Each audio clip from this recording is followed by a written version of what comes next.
Well, hello everyone. Thank you so much for joining us tonight for our webinar, Living an Active Life with and Beyond Bladder Cancer.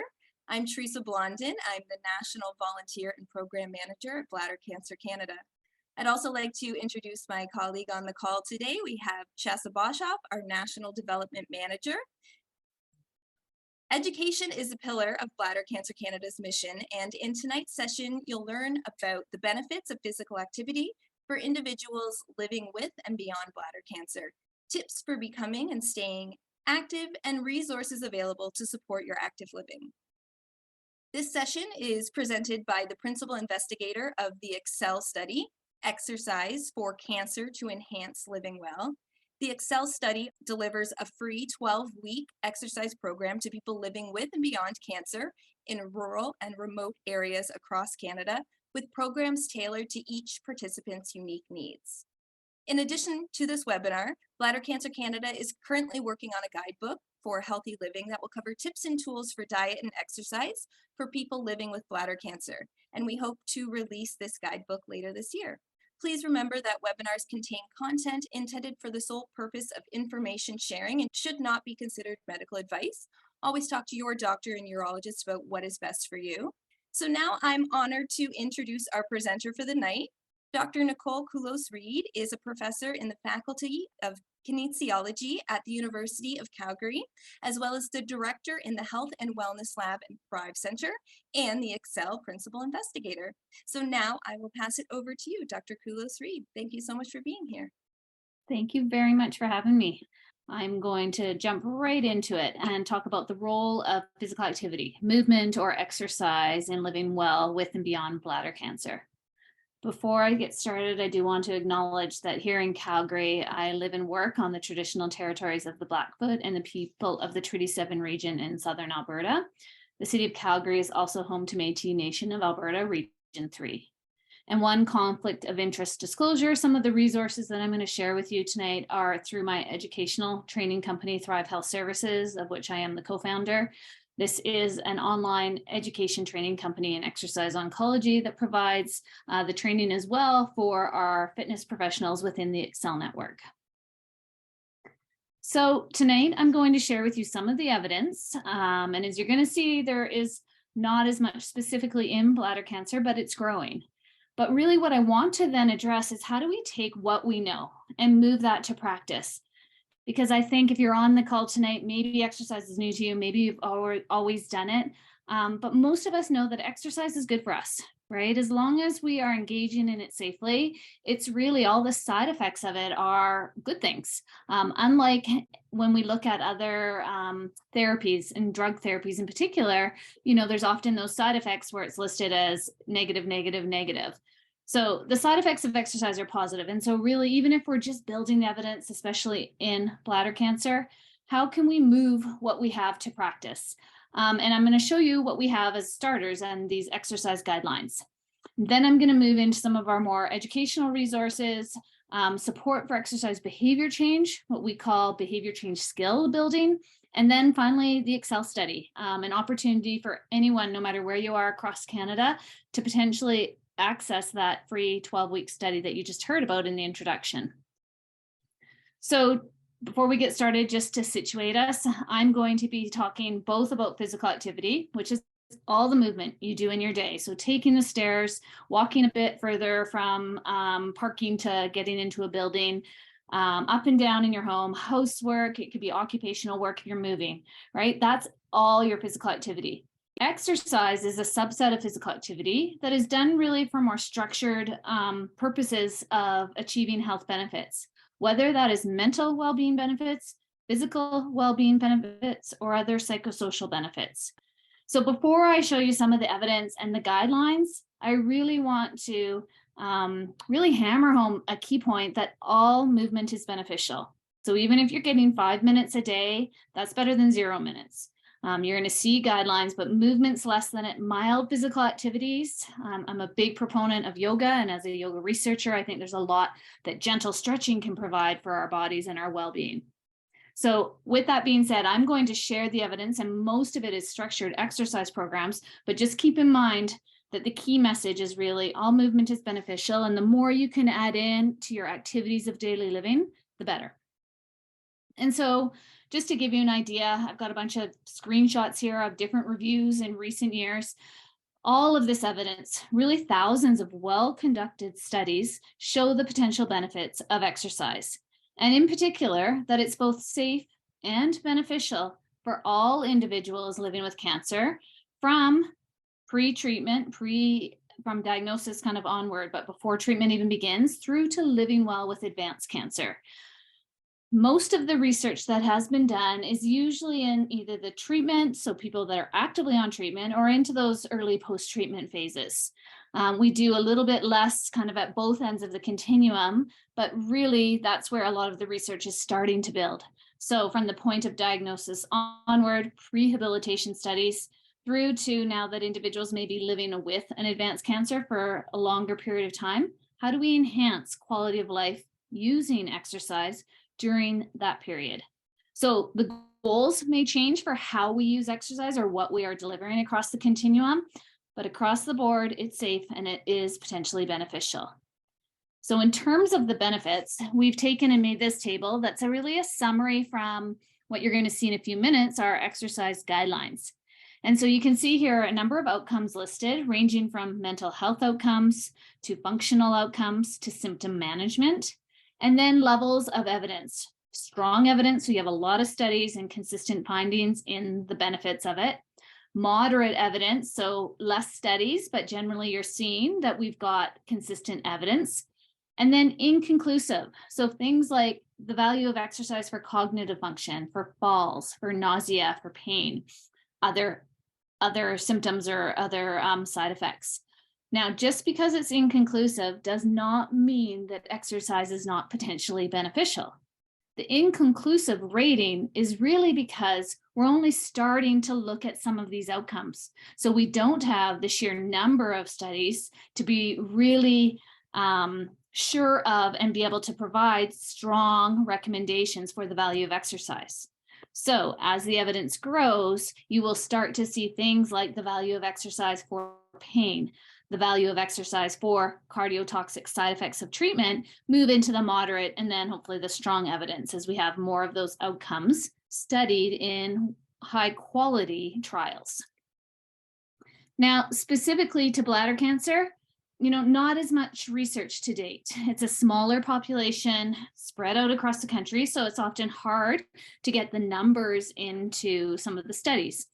However, I did find a recent review, which included 5 randomized control trials. So to give you an idea, that was the 5 trials of the highest kind of quality, RCTs.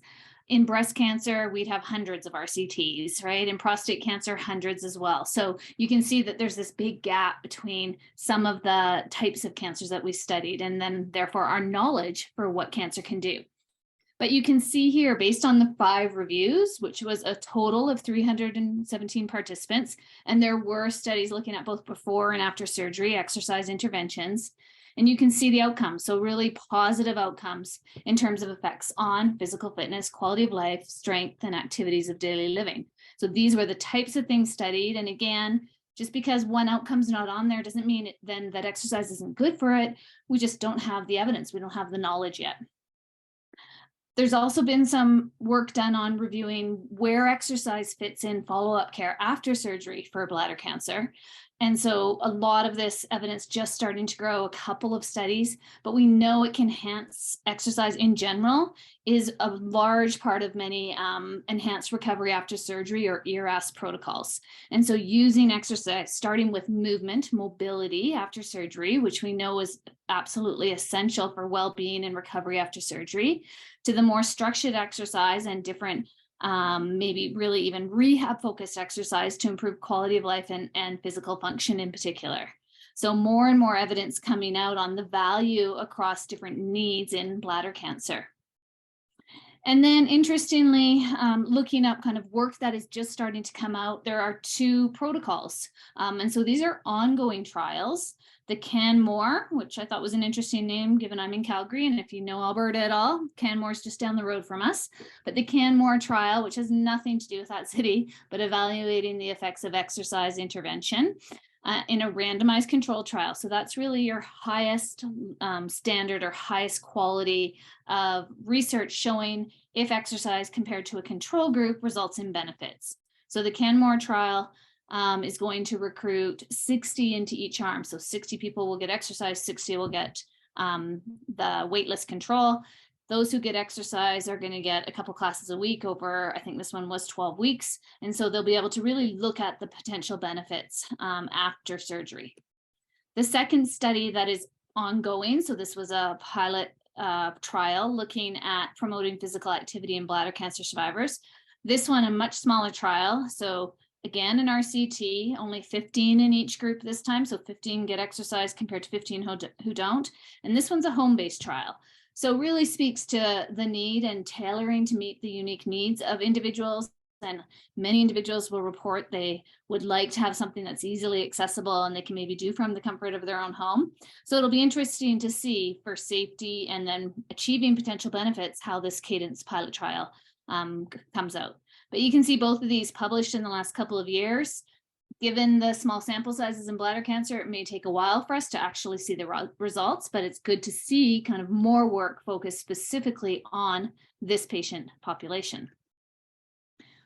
Across this work, really, there's been more and more of a call. So just in the general exercise oncology literature and in the guidelines work that's been done to really move forward with evaluating targeted interventions that will accommodate disease-specific challenges, so things like stomas for this population, and potential other negative side effects associated specifically with the treatment for bladder cancer to ensure that we can start to improve care. So to really move the evidence to practice, we can't just offer generic and see what works for everybody else, but conduct more of these studies and build the evidence specifically to bladder cancer. One article that I read looked at the impact of a really more holistic approach to wellness, so exercise and nutrition, and really focused on that prehabilitation phase. So if you go back to that slide I have of the continuum and the pre-treatment phase, that's where this prehabilitation would fit in. So before individuals get their surgery, how can they be supported with a wellness plan that's more than just exercise and nutrition, so they are as functional as well as possible going into surgery? The whole idea behind prehabilitation is that those individuals then will fare better during surgery and recover better after. So faster and getting back to more function because they come in at a higher baseline level into the actual surgery. So some really novel work starting to look at that role of that multimodal exercise plus nutrition in a prehabilitation phase for bladder cancer. So in addition to the benefits of exercise in terms of those symptoms you saw and emotional well-being and psychological well-being and overall quality of life, there are a series of reports on the potential survival benefits. And this does include specific large population health study data on bladder cancer. So it is one of the 11 cancer types where we've got this noted potential survival benefit of being regularly physically active. So across the board, this evidence really shows consistently across those 11 cancer types, so not specific to just one cancer, that modest amounts of moderate to vigorous activity. So moderate to vigorous is like a brisk walk. You know, when you're late for an appointment and you've got to get moving quickly, okay, that would get you in that moderate activity zone. So reaching 90 minutes a week, right? And whether it's spread out across the week or some bigger chunks, but, you know, getting 30 minutes, 3 days a week will hit these guidelines, is associated with significantly reduced risk of cancer recurrence, significantly reduced risk of cancer mortality, and really importantly, significantly reduced risk of all-cause mortality. Okay, so this is population health epidemiological data looking at the associations of activity levels and then these longer term survival outcomes, so over years, specific to bladder cancer, specific to breast, ovarian, colorectal, prostate. We've got a number of cancers studied, really showing that a lifestyle modifiable behavior like exercise may be associated with these longer term outcomes. Right? So engaging in this, getting regular, moderate activity throughout your week, a walk brisk walking levels, or more intense than that, associated with these longer term benefits. So, lots of potential reasons why we have and the evidence for the role of exercise across cancer care. We also know that exercise does not interfere with treatments, and really how we use it, again, to go back to an earlier point, really does depend on where an individual is. So that prehabilitation, preparation prior to treatment, during treatment, and even in that immediate phase after treatment, looking to help alleviate and manage symptoms to have less decline than usual, right? Because everybody, wherever they come into treatment, up here, here, treatment's hard, right? And everybody declines across functional measures, physical measures, fitness measures, well-being measures. And so if we can use exercise, we can keep that decline from being less steep, right? So then they can recover better after. After treatment is where we start to see the use of exercise to really improve function and fitness, right? So we're looking to make some gains and to have people build up a regular or build up their level of physical activity, right? Getting more minutes in on a daily basis to optimize potential functional and fitness outcomes. One key note across this literature, more and more we're seeing that a supervised exercise program, so where you have a qualified exercise professional, can yield superior results versus unsupervised. So I don't know about you, but for me, often it's like, okay, I know what I'm doing, I can just go do it. But sometimes having that accountability, having an instructor in a group class, having a trainer, right? Having that supervision can keep you more on track. And so that's likely where some of the benefits come, as we see often greater adherence when there is that supervision component. When we're thinking about cancer, the supervision can also be really important for safety as well, to ensure that we are tailoring the program to meet the unique needs of each participant so that it's going to be safe, and then we can optimize the benefits. So a ton of evidence, and lots of really good evidence, high quality research showing the value of exercise, and yet it's not moving into practice. So the bad news around all of this is that we know across the board, very few cancer survivors are physically active on a regular basis. We know those numbers really drop down during treatment, which makes sense, right? You're not feeling well, you have lots of appointments, life is disrupted, emotionally, mentally strained and stressed, and then the physical changes that come from treatments and that not feeling well. And so no surprise, individuals are less active during treatment. However, we also don't see that after treatment, those numbers go way up. So less than 30%, maybe less than 20% are actually active enough after treatment to achieve those health benefits. We also see, often associated with treatments, but also just changes in lifestyle, that we have a large increase in overweight and obesity as individuals go through treatment and beyond. So physical activity levels across the board amongst individuals who are living with and beyond, so cancer survivors, remain lower than the general population. And, depending on what source you look like, the numbers range, but we don't really see it going much above 40%, and that's at the very high end of reports for how many individuals are meeting physical activity guidelines. So there's clearly this gap, right? This gap between what we know, exercise is good for us and for individuals with cancer, symptom management, well-being benefits, physical benefits, and potentially survival benefits.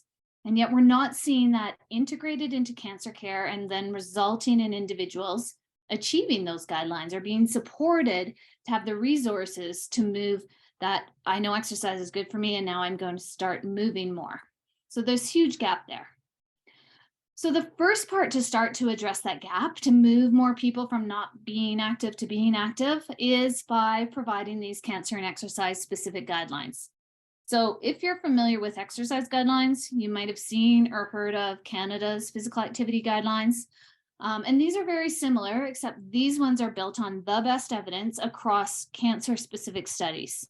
So when I showed you the table that had the different side effects and where we have the evidence from, right, that table came from these exercise guidelines. And you can see here, there's different categories of types of fitness and different recommendations under each. So aerobic guidelines, that's anything that gets your heart rate going, you're breathing harder, so you're working your cardiovascular system, your lungs and your heart. So that's your walking, your swimming, your cycling, hiking, if you're walking while you golf, skating, skiing, right? All of those activities. The recommendations are to get that 90 minutes, which is the same number you saw for the survival benefits, right? So 90 minutes of moderate intensity aerobic exercise per week, slightly less, 75 minutes if you're getting more vigorous intensity. On top of the aerobic, really important strength training benefits. And so strength training can be using your own body weight. So I'm at a stand-up desk right now, if you could see me, right? If I go against the wall and do push-ups, if I do a plank on the floor, if I sit on a ball and do some bicep curls, right? I can use my own body weight, or I can add in bands, I can add in light weights, I could add in, filled water bottles or soup cans, anything to add more weight. So I've got increased resistance to work through. So the guidelines on strength training, it's not, hit the gym and build big muscles. If you can do that and you want to do that, that's fantastic. It's simply 2 days of strength training, targeting your major muscle groups, right? So targeting those functional muscles that get you up and out of the chairs, your leg muscles, strengthening through your core. So that's everything from your shoulders down to your hips to your pelvic floor muscle, right? And so strengthening that core so that every movement that comes from the core is stable and strong.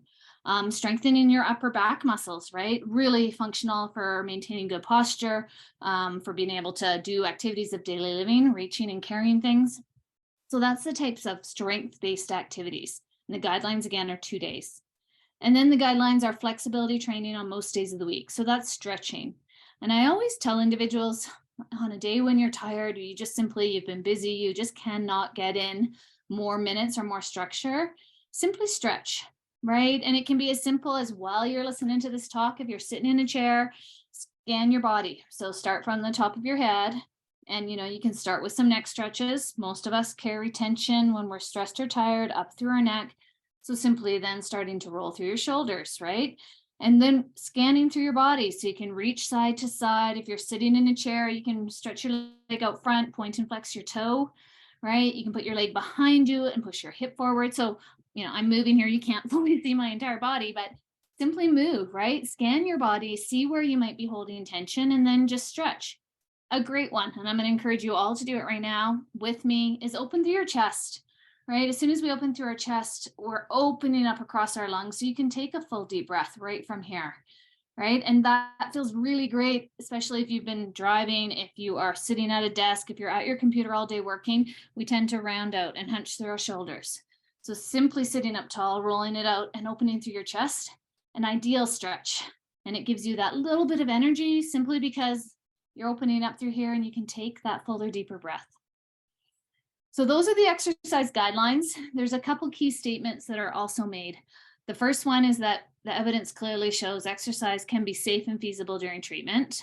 Okay, it improves functioning, improves well-being, and every individual must be encouraged to avoid inactivity and to return to normal activities as soon as possible following diagnosis and through treatment. After treatment, the guideline recommendation statements actually say exercise is essential. So it's not an extra, it's not a nice, but really we must build it into our cancer care systems because the evidence is compelling.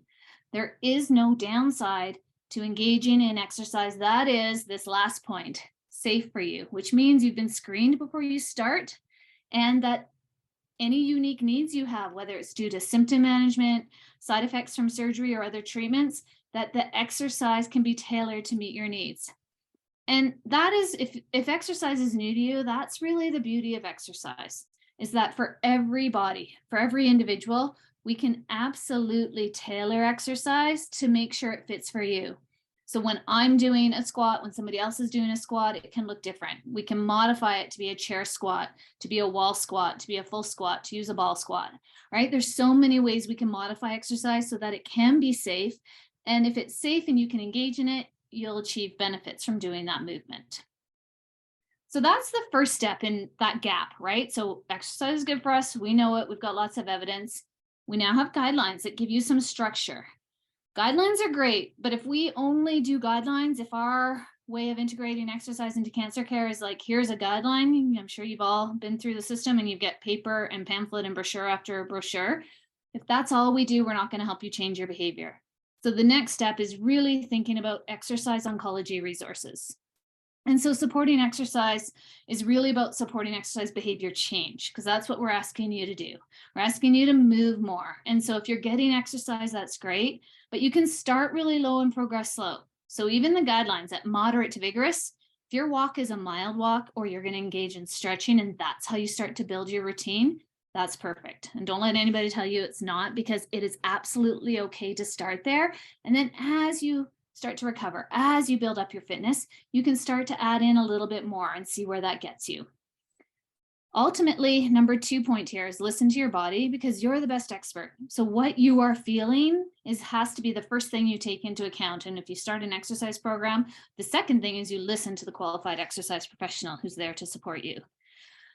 The third point here is you really can use exercise to take control of enhancing your well-being and health. We know that exercise can increase energy. It can reduce your experience of negative symptoms. It can help you regain normalcy. And overall, the most studied outcome is that exercise really does promote you reporting a higher quality of life.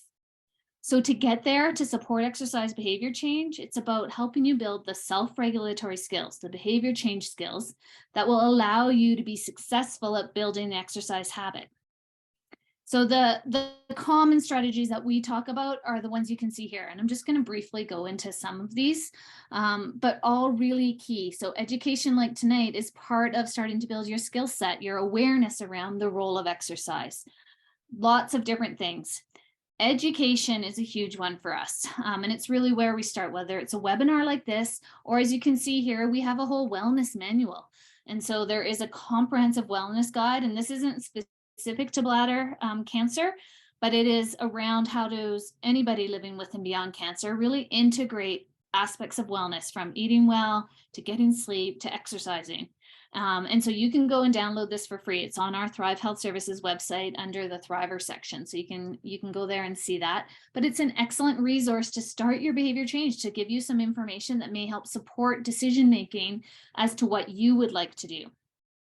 On that same website, we then start to have more of our worksheets around some of those different behavior change skills. How to not only start exercise, but keep it going, right? That's called exercise maintenance.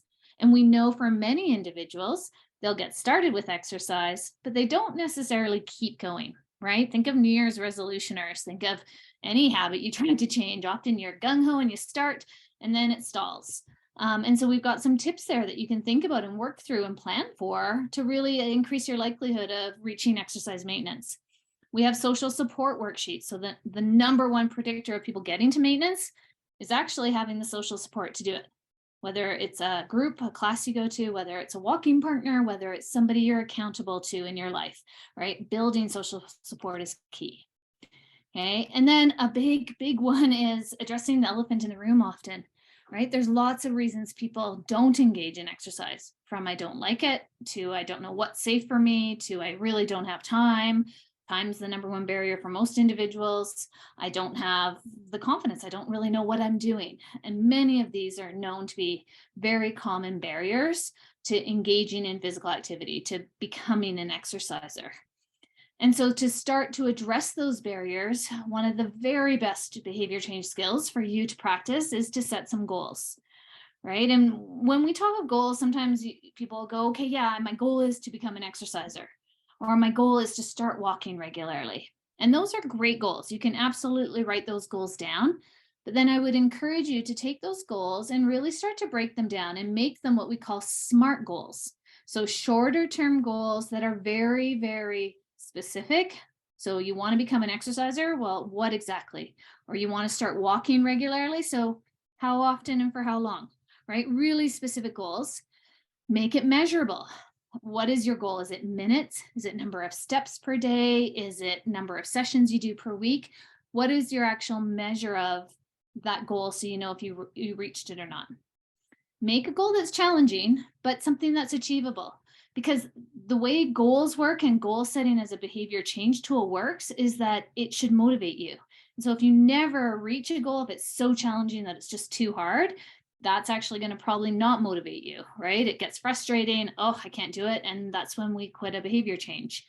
If you make it attainable, it's realistic, it's challenging, so you feel good when you get there, but you absolutely get there. right? Think of it as the carrot in front of the horse. If that carrot is a mile down the road, the horse can maybe smell it, but doesn't really know what's up. If that carrot's right there, it's motivating and it keeps the horse moving forward, right? So same sort of idea. And then with our SMART goal setting, you can see here we have 2 R's and 2 T's. So your goals should be what's important to you, essentially, relevant and realistic. Okay, so something that works for your lifestyle, something that you find valuable, right? And then the last 2 are timely and together. So I really encourage as you break down goals, set goals for daily, weekly, or every 2 weeks, right? Really use it to start to build that accountability and to reward yourself as you build towards it. And then the last part is the together piece, that social support element, which we absolutely know is critical. And yet we often kind of go along without it and then realize as we get going that it would be a lot easier if you had additional support. So really thinking about building support into your goals as well can be absolutely useful. Now, once you have a goal, that helps you then to set your action plan, another key behavior change technique. And action planning or planning implementation is absolutely crucial in the adoption phases of exercise or physical activity in particular, right? So you can schedule things in. That's one way of doing it. And I'm a big list person. So, I get my list, I write it down, I can check things off, and I know what I need to do to get there. And your goals really work into this. You can also use technology, right? If you've got an app on your phone or you've got a calendar even, you can plan it, track it, and update things in there. There's a lot of evidence that action planning will really increase your confidence, your ability to say, I got this, right? Barriers come up and you can go back to your plan and go, okay, this happened, here's how I'll adjust.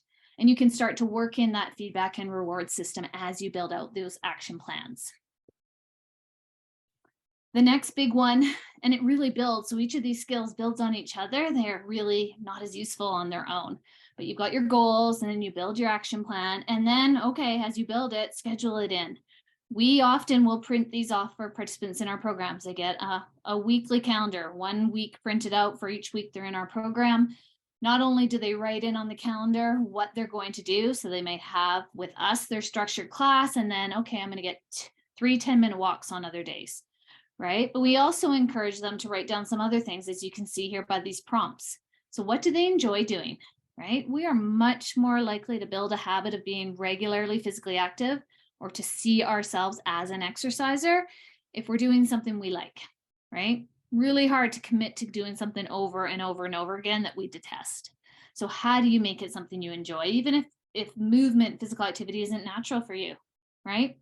And then as you start to do this and you see how your body responds, what do you feel like after physical activity? That's hopefully beneficial, right? So do you feel more energized? Do you feel like your mood is lightened? Do you feel more in control? Do you feel strong, right? You can note those things down because those can be really good triggers for you to go, oh, I'm too tired to go today, but look at my list. There's a lot of things here I know I'm going to get out of this. So maybe if I move just a little bit even today, I'll get some of this. And then including on the weekly sheet, what are the goals? And it says here next 3 months, but it could be your next week. It could be this week, right? What are you striving to achieve? But sometimes keeping the longer term goals. Oh, I want to walk, 5 days a week, 10 minutes every day. That might come after 4 or 5 months of doing this. So writing it down so you've got that long-term vision can be useful. As you write things down and plan things out, then it's about self-monitoring. So it's really putting things together here, engaging in that action planning, building in your social support, addressing barriers as they come up, right? Because especially if exercise is new to you, you come into this and then you don't realize, oh, yeah, I have to shift things around because I'm returning to work, or, oh, a good barrier, but we're going on holidays and I'm going to miss some classes. And so as things come up, you need to then develop the skills or the plan to overcome those barriers. And then using your goal setting, right? So self-monitoring is about you being accountable to the goals you make, how to address barriers, and to building your plans and facilitating that social support. As you self-monitor, then you're going to see this is working for me and this isn't. Because it's not like everybody needs to do every single one of these. You might really go with, I'm going to set goals and that's what I need to start to build this. Other people might be a little looser on the goals, but have very set action plans for each and every day, right? And so figure out what works for you, and recognize really that it's not this straight line. It's not, I start here and I'm going to get here. Behavior change is kind of like this. Things come up, life happens, you feel well, you feel unwell, you've got other things going on. And so give yourself grace as you go across this journey to really think about what works for you and learn and take in what you can and then apply what's relevant. When we talk with our participants and we look at the resources we're giving them, we're really viewing movement, building physical activity into your life as part of a lifestyle.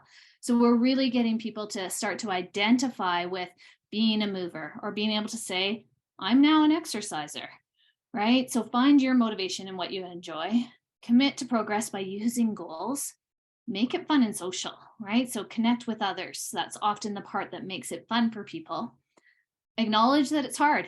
If exercise was easy, everybody would be doing it. And yet we know that's not the case, right? There are tons of barriers, so plan for those and then give yourself grace when things go off the rails and then know you can get back on and really celebrate where you get to, whatever that may look like, whatever your best plans were, celebrate where you get to. So we have a number of other resources on the educational side, but including really practical ones. So videos of exercises. We have 8 weeks and soon to be 10 weeks of our exercise oncology program completely online. So if you're used to exercise, you're comfortable, there are disclaimers on that, but if you're comfortable doing it at home on your own, that can be a decent resource. Mostly we find individuals will use our online home-based program as a supplement to doing it in person. So they see similar exercises and then they do feel comfortable doing it. But there's also all sorts of balance exercises, cardio exercises, lower body, upper body exercises that you can see on here that you can then do from your comfort of your own home via our YouTube channel.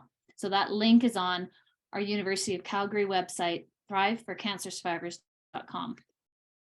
The last resource I want to share with you is really putting this all into practice.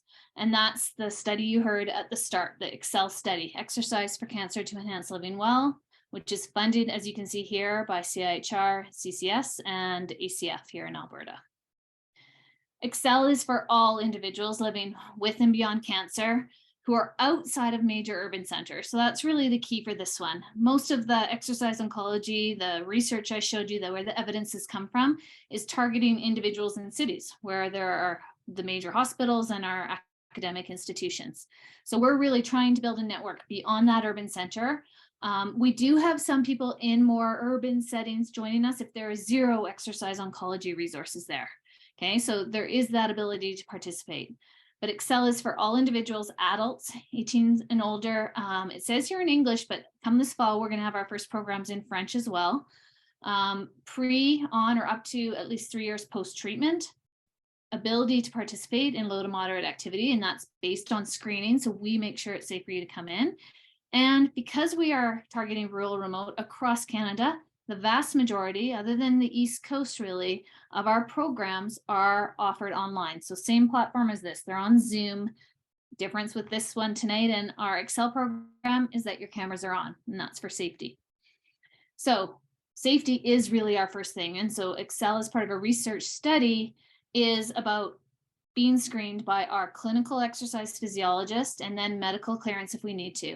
And then after you're screened and we know what you have going on, so if you're on treatment, if you're high risk advanced cancer, then you stay in a class led by our clinical exercise physiologist. The clinical exercise physiologist, that's really your top fitness level, your designation. So those are people that have a kinesiology degree and specific training. And their scope of practice is to work with unstable medical conditions and use exercise in really a more medical or supervised setting. The actual program, you can see a picture here on the screen, but it is a Zoom call with an instructor and you're watching the instructor and doing it from your own home. It's a free 12-week program with 2 classes a week. Each is an hour long. It's a circuit style multimodal exercise program that's tailored to meet each individual needs. So when we do that baseline screening, that allows us to gather the information to figure out what you need during this group-based class. Safety first, so it's a moderator plus our instructor, and there's a whole bunch of kind of rules and safety steps that we follow to make sure that you're going to be safe doing this from home, but it is supervised, right? Supervised so that you got immediate feedback and you've got connection with others. Beyond that, we're not only delivering the 2 classes a week, but we're providing all that behavior change support. So those topics I just went through very, very quickly. We have additional webinars, handout resources, and those webinars also help people connect because they're in an online setting, right? So it's not like a group exercise class where you get to meet and talk after. So we really try to facilitate more of that community online as well. And we cover some other topics that are really relevant, such as long-term maintenance planning for exercise, or how do you focus and use exercise to really help alleviate cancer-related fatigue. And so for our participants, it's more learning, but it's also that opportunity to build community and connect with others. We use a couple of tools during it, and this is really to keep people working where they feel comfortable. So they're going to optimize their benefits. And so this is a great tool for you to use, whether you come into Excel or you just start walking or you're doing something for yourself. Rating of perceived effort. 0, you're not doing anything at all. 10, you're an elite athlete going hard. Most of us don't work at the 10 level. When you're starting to move more, you might be in the very, very light or light zone, depending on your fitness and health status. And then as you start to build up your fitness, you may get into those more middle zones, the 2 to the 5 zone, depending on what you're doing. But it's a great tool to monitor your intensity or your effort or how hard you're working.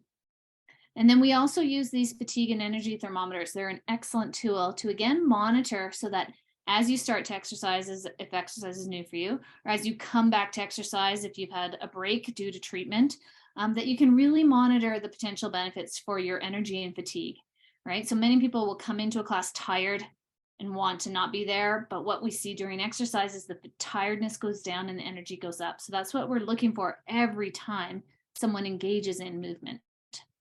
So Excel has been running now for a couple of years. We're in year 3 or almost through year 3, I guess. It's all been delivered during COVID. So the online part, good, but also hard because cancer centers and recruiting has been a bit harder because everything was more shut down during COVID, but really starting to gain some momentum. So we have programs and hubs across the country and in the Northwest Territories, as well as our provinces. Over 800 participants have joined since we started in fall 2020. We have trained professionals delivering the program across the country. And most of it, other than, as I mentioned, the East Coast has been delivering programs online via Zoom. So a lot of success. We're looking forward to a couple more years of running Excel. So it is available, and programs, again, start every 12 weeks. So we're coming up, and if you're interested in Excel, you'll see the contact information at the end, but really something that is going to be starting again here in 2 more weeks in April. Our programs start again across the provinces. You know, I can tell you more about what we've seen in Excel so far, but we don't look at a lot of the data till it's all in. But we do collect our participant stories, and you can just see here some of the things that our participants are saying. And it's not just about the physical benefits of exercise, which a lot of people think that's really what it's about, but it's about developing this community of support. It's about having individuals connect with each other, and it's about giving people that sense of control because they're engaging in this healthy behavior for themselves. And so it's really about so much more than the physical or functional benefits of exercise. It's about that overall wellness and that quality of life that we really see reported back to us from our participants. The other thing our participants do, and this is usually before they get started, was really a lot of questions. And not all of them are related to the cancer, right? They're the cancer journey or the treatments and side effects. But things like, I've got a bad hip, or I haven't done this before, do I have to have experience? Or I don't have any home equipment, can I still do this? And so those are some of our common questions. And, you know, Excel, like any of our exercise programs that we deliver, we meet any individual where they're at. And I truly do mean that. We can tailor the exercise to meet an individual and make sure they're in the right program based on their needs. And so you don't need equipment. We can give this during or after treatment. We deal with comorbidities as much as we deal with the side effects of treatment. And that's the beauty of exercise. It can be modified to meet any individual's needs. And so with that, if there's anything you heard tonight and you want more information, whether it's educational resources, whether it is the Excel program, the best way to contact us is via email. And you can see a couple different emails up here. Our wellness lab at ucalgary.ca, and our research assistant will get back to you. Juliana is the Excel coordinator, and her email is thejdreger@ucalgary.ca. And then again, our website. So the Thrive for Cancer Survivors is our website at the University of Calgary. Thrive Health Services was the other one that is the educational resources, but a ton of resources available to you to really help you understand what's the potential role for exercise and what can you start to tap into. So it's all well and good to know exercise is good for you, but we really want to support you then being able to tap into those resources that will help you start to move more. And so with that, I am going to stop sharing my screen, and I am more than happy to entertain any questions or comments. Thank you. Great. Well, thank you so much, Dr. Culos-Reed. What a great overview of the benefits getting exercise, and a reminder that exercise really can look different for everyone depending on their unique needs. And I learned that there is a positive to being late for an appointment. The brisk walk There you is good go. for my health, so that's good to know. Okay, so we'll open up the floor now to questions. You can use the raise hand button if you would like to ask your question live, or feel free to use the chat and we can read out your question. What is the best way, or what are some good ways to accommodate a stoma? Yeah, so that would be part of that screening process for us, right? So our clinical exercise physiologist has a number of questions, and a stoma is actually one of the questions on our screening. And so once the individual is identified as having that potential movement restriction, because a stoma can cause some movement restrictions, then it really comes down to working with our qualified exercise professional to ensure that movements in particular that have some core movements, some twisting or crunching actions, those are modified so that the individual can best accommodate and still do the different activities, right? So it is just about tailoring the activities. We have had and have individuals with stomas in our program, so it's something that we do see, and we know absolutely that it's safe to exercise with a stoma in. The caveat would be if there's ever, infections at the site or any pain, then that would be something that the participant absolutely should alert the qualified exercise professional to, and then they would be recommended to see their physician to make sure that everything's okay. Okay, great. Especially after a radical cystectomy, we've heard from the community that, all they can get themselves to do is light walking, and that it actually really helped. But Mhm. the question is that enough? Absolutely. Any level of activity is enough, right? The guidelines are there to really optimize potential outcomes. But you could go for a 5-minute brisk walk outside or a light, slow walk. And I would tell you that 99 out of 100 people that do that will come back in and say, oh, I feel better. Even with 5 minutes, right? It can clear the mind, can help you reset. It can give you just a few minutes to yourself or to visit with somebody, right? Away from whatever you're doing, right? So even a 5-minute little walk break, and you get maybe some nature in, whatever, there's lots of potential reasons why it works, but I don't want people to be stuck on they have to get to a certain level to achieve benefits. And really a key to that is if you love walking, I'm a walker, I love walking, I will do that every day for the rest of my life, and that's what I enjoy. If you don't love walking, don't force yourself to do it. Figure out something else or make it pleasurable. I always give the analogy of broccoli. There's very few people who just inherently love raw broccoli, right? It's got a pretty distinct taste, but give you some ranch or a queso dip or something, and most people will eat that piece of raw broccoli. So look at exercise or movement the same way. Maybe it's not what you love. It's just not been something that you've done, or it's not inherently pleasant because it can feel, you sweat, you breathe harder. It can feel yucky at times. How can you make it fun? Add music, have somebody to be with, or class to go to.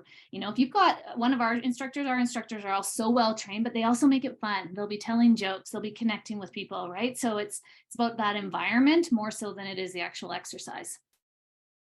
Great. Oh, and that was going to be my next question on what do you recommend people do to stay motivated? The hardest part of exercising sometimes is actually just starting. So, but I think you just kind of hit some of it. Any other tips though? The value, especially if it's new to you, the value of a structured program like Excel can help you stay accountable. And we always say, and our instructors just was telling me this the other day, one of our instructors that has been with me forever is like, the magic happens at about week 4. right? And so it might be hard to get going. You might be pushing yourself to be there, and then all of a sudden something feels good, or you just kind of get a little bit more out of it. And we really do see that. We're always like, come on, stick it out till week 4, and all of a sudden it starts to feel better, or they see some of the benefits maybe starting to come, right? So I think that's important. And then I think the other message of give yourself grace, right? On days when you're tired, it's okay to stretch, right? Like I'll often go down onto a mat on the ground watching a TV show at the end of the day and just stretch the whole time while I'm kind of watching the show, right? So that getting in, if you haven't gotten to the gym or done your class or gone for a walk, there's tons of benefits from doing simply that. Great. I want to thank you again for joining us, and thank you so much, Dr. Culos-Reed, for being here. If you enjoyed this session, please check out our other upcoming webinars. They'll be posted on our website. Chess is going to drop the direct link in the chat right now. Our next session is on caregiver stress and burnout, which will be April 25th. And then in May, we have an in-person event planned in Hamilton, May 18th. We're really excited to be back in person. Also in the chat, there's a quick feedback survey, and that will come through email as well. We'd love to hear your thoughts on this session and any suggestions for future presentations. So please take a few minutes to complete the survey. And if you need accommodations, or if you have any additional comments or questions, you're always welcome to call us at 1-866-674-8889 or email info@bladdercancercanada.org. A recording of this session will be uploaded to our website in the next few weeks, so make sure you check back for that as well. So thank you again, and I hope you all have a great night. Thank you, everyone. Thanks for having me.